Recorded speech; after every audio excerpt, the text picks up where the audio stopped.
Hello students, कैसे हो आप सब। मैं विशाल गुप्ता, आपका टीचर। इस वीडियो में मैं आपको क्लास 12 बिजनेस स्टडीज़ का जो हमारा चैप्टर है कंज्यूमर प्रोटेक्शन का, उसकी केस स्टडीज़ कराने जा रहा हूं। तो गाइस स्टार्ट करते हैं इसके क्वेश्चन नंबर 1 से।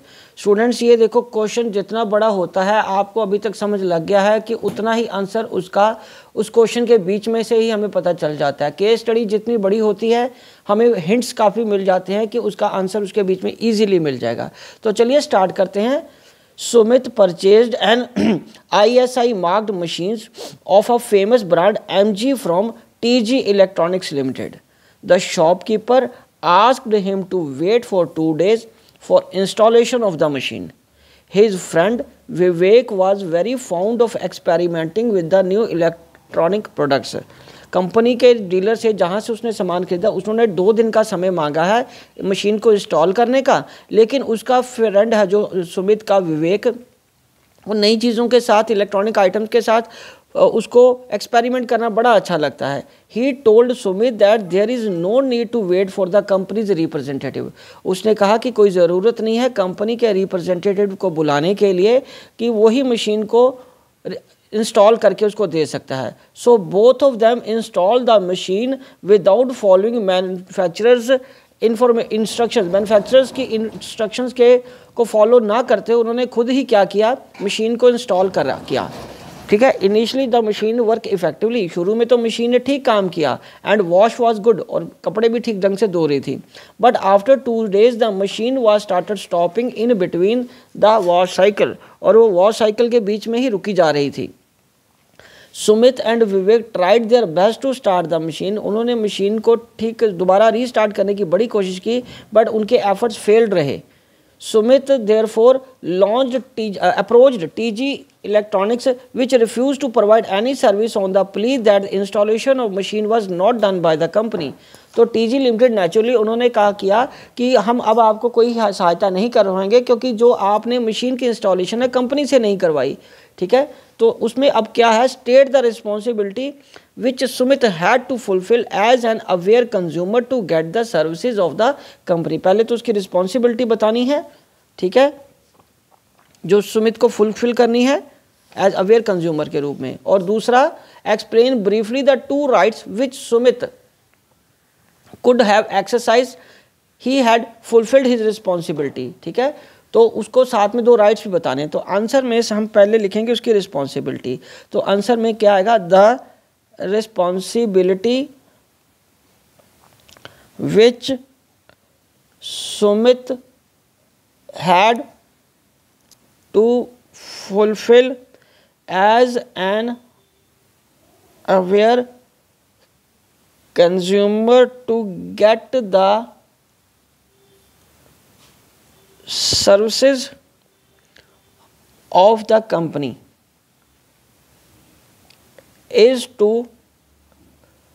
learn about the risks associated with products and services, follows manufacturers instructions and the use the product and use the product safely। ठीक है बच्चों, मतलब रिस्पॉन्सिबिलिटी बनती है to fulfil aware consumer to get services of the company. Company की services वो लेनी चाहिए थी क्योंकि उसके रिस्क उसके साथ इन्वॉल्व थे, और मैन्युफैक्चरर की इंस्ट्रक्शंस को फॉलो करना चाहिए था। ठीक है बच्चों। और दूसरा है, 2 राइट्स कौन से हैं, द फॉलोइंग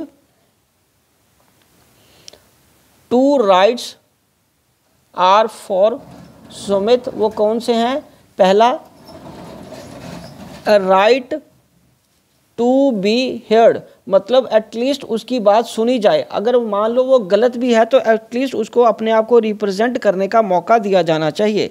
दूसरा, मुआवजा, राइट टू सीक रेड्रेसल, मतलब उसको मुआवजा लेने का भी अधिकार है यदि उसको कंपनी के प्रोडक्ट्स में कोई दिक्कत आई है जिसकी वजह से उसका लॉस हो रहा है, उसको मशीन से कपड़े ठीक ढंग से धुल नहीं रहे, ठीक है जी, तो उसके पास अधिकार है कंपनसेशन को क्लेम करने का, ठीक है, कोर्ट में जाके, कंज्यूमर कोर्ट में जाके अपनी शिकायत को दर्ज करा के, ठीक है जी।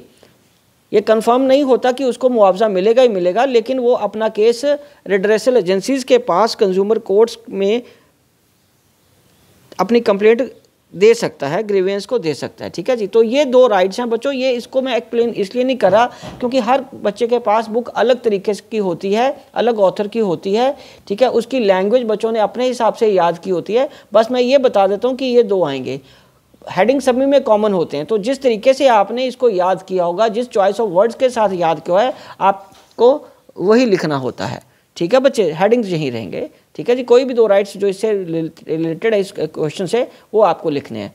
तो चलिए बच्चे, ये फर्स्ट क्वेश्चन हो गया। चलो अब हम आगे बढ़ते हैं क्वेश्चन नंबर 2 की तरफ।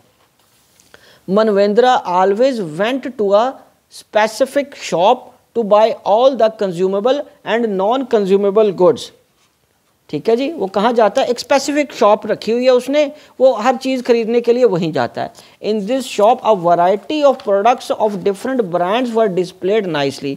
बहुत सारे ब्रांड्स के जो प्रोडक्ट है बड़े अच्छे तरीके से उन्होंने उसको डिस्प्ले किया है। And the sale person available also gave good sale presentation if required, और सेलमैन उनका अच्छी प्रेजेंटेशन भी उनको देता है। But this shop was quite far off from his residence, पर यह शॉप उसके के घर से बड़ी दूर है। His friend Anant always wondered why Manvendra wasted so much time in going to that shop, कि मनवेंद्रा हमेशा उस शॉप पे जाके अपना समय क्यों बर्बाद करता है। Whereas many big brand shops situated near his residence, क्योंकि बहुत सारी बड़ी बड़ी शॉप्स उसके घर के पास हैं। Having consumables and non-consumer goods, consumer goods और नॉन कंज्यूमर गुड्स दोनों उसके घर के पास बहुत ही ईजिली मिल सकती हैं। अनंत ने आस्क किया मनवेंद्रा से the reason for going to the particular shop, उसने उसका कारण पूछा कि क्या कारण है आप उसी शॉप पे ही क्यों जाते हो, ठीक है। तो उसने महिंद्रा ने टोल्ड किया that he was exercising one of his right he could not exercise in near by brand shops. उसने कहा कि मैं अपना राइट एक्सरसाइज कर रहा हूँ, ठीक है, जो नियर बाय शॉप्स पे जाके उसको नहीं मिल सकता। State the consumer right which Manvendra had exercise. Solution में क्या आएगा? आंसर में इसका आएगा राइट टू चूज। देखो बेटा इतना सिंपल क्वेश्चन है लेकिन अंडरस्टैंड होना चाहिए आपको। राइट टू चूज, क्योंकि वो किसी भी दुकान पे जाके चूज करने का अधिकार रखता है ताकि उसके साथ कोई धोखा ना हो या उसको कोई गलत चीज़ ना थमा दे, सिर्फ इसलिए कि वो घर के पास शॉप है, छोड़ यार दूर क्या जाना, यही ले लो जो मिलता है जिस रेट पे मिलता है। अगर वो दूर जा रहा है तो इसका मतलब वो कंपेयर कर रहा है चीज़ों को, रेट्स को, प्राइस को, गुड्स को, क्वालिटी को, स्पेसिफिकेशंस को। तो राइट टू चूज उसका अधिकार है। So here consumer visits the various shops to compare the goods, quality, prices, etc. He has right to do so instead of going to only nearby shops which may sometimes exploits him। ठीक है बच्चे? Okay बच्चे, exploit भी कर सकते हैं उसको, तो इसलिए वो नियर बाई शॉप्स के पास ही जाएगा। तो बच्चों इसी के साथ ये दोनों क्वेश्चन कंप्लीट होते हैं और मैं ये वीडियो भी यहीं कंक्लूड करता हूँ। आई होप कि आपको अच्छे से समझ आ गया होगा। आप इसी तरह मेरे चैनल को सब्सक्राइब करके वीडियोस देखते रहिए और अपना कोर्स कंप्लीट करते रहिए। Wishing you good luck.